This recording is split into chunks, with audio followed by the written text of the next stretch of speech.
The silence that followed the scandal was not peaceful, it was predatory. After the fraud was exposed, Julian's digital world didn't just burn, it evaporated. He sat in his darkened apartment, the only sound being the hum of a refrigerator he could no longer afford to stock. The smell of stale takeout and unwashed laundry clung to the walls. He picked up his phone, the device that used to be an extension of his arm, and realized it was just a cold slab of glass. No notifications, no DMs, no validation. "Who am I when no one is watching?" he whispered to the shadows. The realization hit him like a physical blow to the stomach. He had spent 10 years building a facade, and now that the facade was gone, there was nothing underneath. He wasn't just broke, he was empty. He felt a primal urge to scream, to break the windows, to demand the world look at him again. But the world had already moved on to the next tragedy, the next headline. He was a ghost before he was even dead. The air in the small, rural town of Oakhaven smelled of damp earth and wood smoke, a sharp contrast to the metallic tang of the city. Julian stood before his grandfather's estate, a decaying Victorian needle in a haystack of pine trees. In the basement, he found Silas. The basement smelled of cedar shavings and linseed oil. It was a warm, heavy scent that seemed to anchor the room. Silas sat at a workbench, his hands moving with a terrifying, rhythmic precision as he carved a block of walnut. The only light came from a single, grime-streaked window near the ceiling, where dust motes danced in a golden, slanted beam.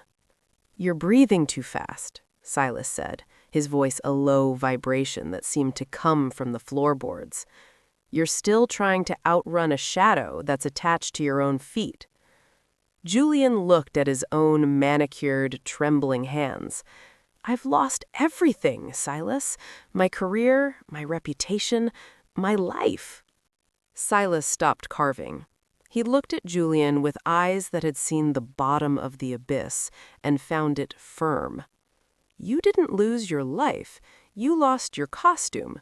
Most men die in their costumes, never knowing the skin beneath. Consider yourself lucky that yours was ripped off while you were still young enough to grow a new one." "The protocol of the void," Silas explained, laying a heavy, calloused hand on the workbench. 6 months. No phone, no internet, no unnecessary speech. You will work this wood until your hands bleed, and then you will work it until they heal. You will be dead to the world so you can be born to yourself. Julian's mind rebelled. 6 months? In the digital age, 6 months was an eternity. He would be forgotten. He would be obsolete. "If I disappear now, I'll never get back on top," his ego hissed. "Why the silence?" Julian asked, his voice cracking. "Because words are how you leak power," Silas replied, his gaze intensifying. "You talk to convince yourself you're important. You talk to hide your fear. But the oak doesn't talk, Julian. It just grows. And when the storm comes, the oak is still there, while the weeds, which spent all summer whispering in the wind, are gone. Do you want to be the oak or the weed?" Julian looked at the black screen of his phone. With a hand that felt like lead, he handed it to Silas. The silence began. The first 14 days were a descent into a private hell. Julian's brain, scorched by years of high-frequency dopamine hits, began to glitch. He would find himself reaching for his pocket 50 times a day, a phantom limb syndrome for a lost smartphone. The silence was a physical weight on his eardrums. He spent his days in the garden, pulling weeds until his fingernails were black with dirt, and his back felt like it was being scorched by a brand. The smell of the soil was cloying. The sound of the wind and the pines was maddening. "This is a mistake," he thought every morning at 5 a.m. as the cold air bit into his lungs. "I'm losing my mind. Silas is a lunatic, and I'm a fool." He felt a frantic, itching anxiety to tell someone how hard he was working. He wanted to tweet about his humility. He wanted to post a day 10 of silence vlog. But there was no audience, only the dirt, the weeds, and the silent, judging trees.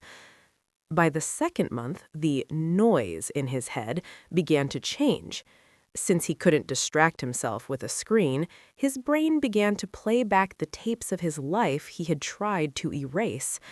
One night, sitting in the dark kitchen as the smell of wood smoke drifted up from the basement, he remembered the look on his mother's face when he had missed her funeral for a business emergency that was really just a coke-fueled weekend in Vegas.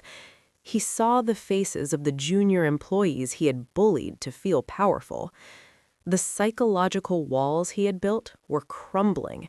This was the dark night of the soul. He felt a crushing sense of guilt, a heavy, suffocating blanket that made it hard to breathe. "I am a bad man," he realized. It wasn't just that he had failed at business, he had failed at being human. He wept, not the theatrical tears of a man wanting pity, but the silent, racking sobs of a man who finally sees his own filth. Silas found him in the morning, slumped over the kitchen table. He simply placed a cup of bitter, black coffee in front of him and said, "Now you're ready to start the real work. The dirt is gone. Now we find the grain." Silas moved Julian from the garden to the workshop. "Design a house," Silas commanded. "Not with a computer, with a pencil. And if you make a mistake, you don't undo. You start the page over." Julian's hands, once soft and twitchy, were becoming hard. The skin on his palms was thick with yellow calluses, smelling faintly of pine resin and sweat. At first, he hated the pencil. It was slow. It was unforgiving. But slowly, the flow state took over. He began to notice the way the light hit the paper at 3 p.m., a pale amber glow that made the graphite lines shimmer. He found himself focusing for 6 hours straight, forgetting to eat. The sound of the pencil lead scratching against the heavy vellum became a symphony. He wasn't just drawing walls, he was drawing sanctuaries. He began to understand the psychology of space, how a window placed just so could capture the morning sun and heal a person's spirit. He was no longer creating content, he was creating substance. For the first time in his life, he felt a quiet, simmering pride that didn't require a single like to exist. The fourth month brought Marcus. The sound of a high-revving engine shattered the peace of the valley. A metallic green Porsche pulled into the driveway, smelling of hot tires and arrogance. Marcus stepped out, a Bluetooth earpiece glowing in his ear like a cybernetic tick. "Julian! My God, man, you look like a lumberjack. Enough of this eat, pray, love bullshit. I've got a venture capital firm in London ready to dump $5 million into a new agency. We need your face. We need your mouth. Pack your bags." Julian looked at Marcus's manicured hands, his twitchy eyes constantly darting to his vibrating phone. He saw a mirror of his old self, and it looked pathetic. "I could go back," Julian's old ego whispered. "I could be rich again tonight. I could show them all I'm not a failure." Silas stood in the shadows of the porch, a silent sentinel. Julian looked at his own calloused hands, then at the half-finished blueprint on his desk. He felt the immense power of the silence he had cultivated. "I'm busy, Marcus," Julian said. His voice was different now, deeper, anchored in his chest, devoid of the need to impress. "Doing what? Whittling sticks?" Marcus laughed. "Building something that will outlast your car," Julian replied calmly. He turned his back on the millionaire and walked back into the workshop. The sound of the Porsche screaming away felt like the fading cry of a dying world. Julian began to work as a ghost architect. Through Silas's old connections, men who valued discretion over fame, Julian took on projects that never appeared in magazines. The air in these new spaces he designed felt different.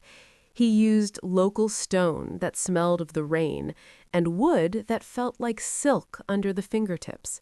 He refused to use his name. He signed his work with a small carved circle, the symbol of the void.